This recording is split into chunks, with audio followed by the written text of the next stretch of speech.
Sejam bem-vindos a mais um episódio aqui do canal Dr. Santiago Paz. É um prazer fazer a análise dos vídeos que vocês me mandam. Hoje a gente vai falar sobre... Bom, não sei, eu não assisti ainda. Mas independente disso, a vinheta tem que vir. Então, roda a vinheta.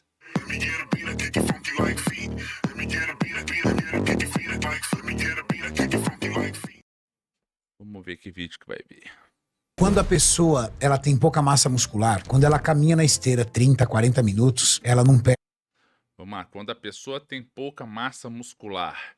Então a gente tem que tomar cuidado com isso, né? Porque quando a pessoa tem pouca massa muscular, quer dizer então que ela é sedentária, quer dizer que ela é obesa, porque a gente pode ter a sarcopenia, a obesidade sarcopênica, né? É um indivíduo que está acima do peso, mas ele basicamente ele tem uma concentração maior de tecido adiposo. Então isso tende a tanto reduzir a qualidade muscular, porque você tem o que a gente chama de lipotoxicidade, o que a gente chama de miosteatose, a infiltração de gordura dentro da musculatura esquelética voluntária e, consequentemente, você reduz a efetividade da contração, que é como se a gordura estivesse literalmente ocupando espaço da fibra muscular. Então, você reduz essa contratilidade. Então, pode ser indivíduos idosos também, com baixa massa muscular, mas aqui no caso, talvez, acredito que ele está se referindo à pessoa obesa, né? Mas vamos ver. De uma escumadeira de arroz. É muito baixo o gasto calórico, porque o esforço que o corpo faz para se movimentar, caminhar durante 30, 40 minutos é muito baixo. Então, mas vamos lá. Na verdade, não é porque o indivíduo obeso tem baixa massa muscular. Não, não é isso. Esse indivíduo ele tende a ter uma redução da capacidade aeróbia, tá? E também da resistência à ação muscular, aliada também à baixa qualidade muscular, que eu já falei o motivo, e também biogênese mitocondrial, ou seja, as mitocôndrias que estão dentro do músculo que vão utilizar essa oxigenação. Fora também, com uma pessoa obesa, ela por ter muita carga da própria massa corporal, ela fica o quê? Mais fadigante, né? Ela fica mais em fadiga, ela tem um cansaço maior. Então, isso reduz também o tempo no qual ela vai caminhar, o tempo ela vai conseguir fazer uma intensidade mais alta. E uma intensidade mais alta, ela tem que fazer mais força. Então a compressão articular também tende a ser maior. Então não necessariamente porque ela tem baixa quantidade de massa muscular. Não.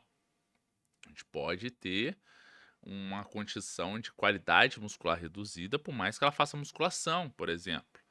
Tá? É por isso que no início é muito interessante o indivíduo que precisa perder peso vir com basicamente uma caminhada para forçar essa pessoa a ter condições de fazer a atividade que naturalmente ela vai fazer em 24 horas.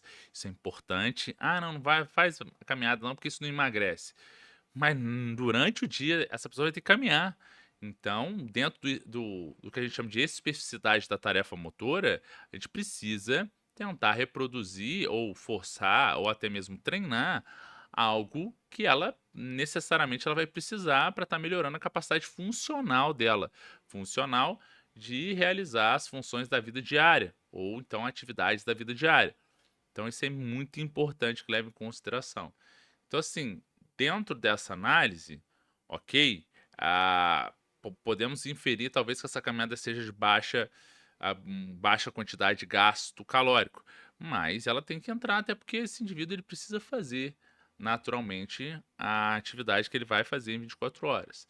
E aí, pensando nisso, a dieta nesse início, para estar necessariamente reduzindo essa quantidade de massa adiposa que esse indivíduo tem, e, consequentemente, reduzindo a compressão articular e, consequentemente, promovendo, por redução dessa quantidade de peso, um alívio e também até mesmo uma força um pouco maior, porque você reduziu a carga que você tem. É como se você estivesse caminhando com uma mochila com 5, 10 quilos a menos.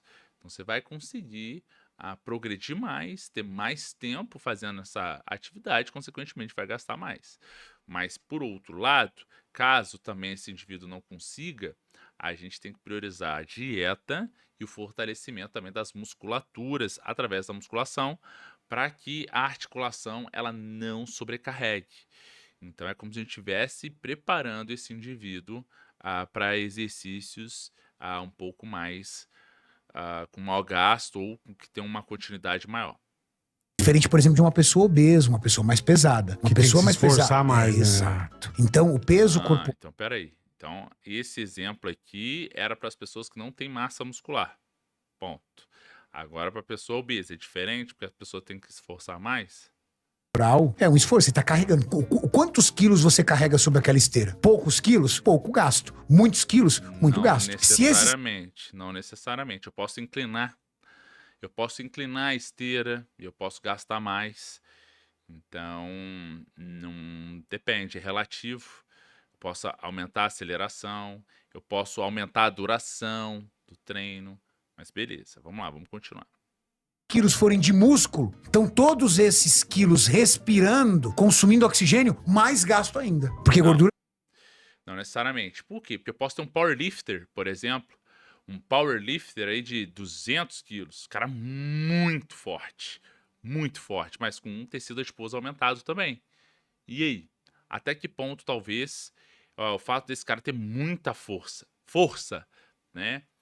Vai fazer com que ele tenha um gasto maior, porque ele tem mais musculatura, mesmo ele tendo mais gordura? Não necessariamente. Não necessariamente, porque a aptidão aeróbia, ela está diretamente associada à capacidade oxidativa de queima e também de capacidade de pegar esse oxigênio e utilizar ele na forma tanto de produção de energia quanto também de resistência à fadiga. Então, não necessariamente. Presume-se que quem tem maior quantidade de massa muscular e menor percentual de gordura, aí sim a gente poderia encaixar nisso. Então tá faltando esse detalhe. Pode ser, talvez, que eles tenham mencionado isso, mas a gente está analisando esse corte. E aqui a gente é literal, né? Mas beleza, perfeito. não respira, não consome oxigênio. Um cara como o Sérgio Sacani, ele gasta muitas calorias fazendo cardio porque o esforço que ele tem que realiza fazer, é muito né? grande. Mas aquele tecido adiposo não consome energia. Não tem problema, perfeito. O tecido adiposo ele não consome energia, concordo, né? O tecido musculoesquelético ele tem uma capacidade mitocondrial maior, mas não quer dizer que esse indivíduo com mais massa muscular ele vai queimar mais gordura. Não, porque é o exemplo que eu dei do powerlifter, né? E obviamente, com esse indivíduo tem mais tecido adiposo, ele tem uma carga de massa corporal maior para ser movida.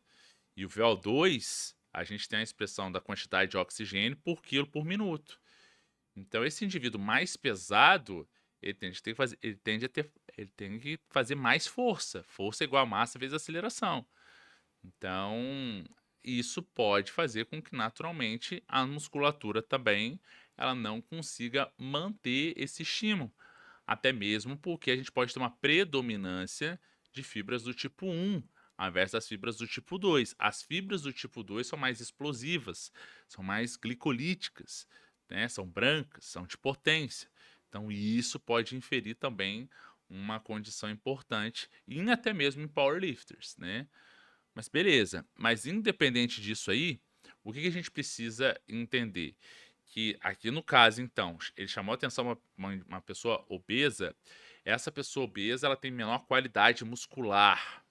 A contração muscular dela é muito menor que uma. Não é que a contração dela é menor, é menos efetiva, menos eficaz, melhor, do que uma pessoa eutrófica, uma pessoa magra.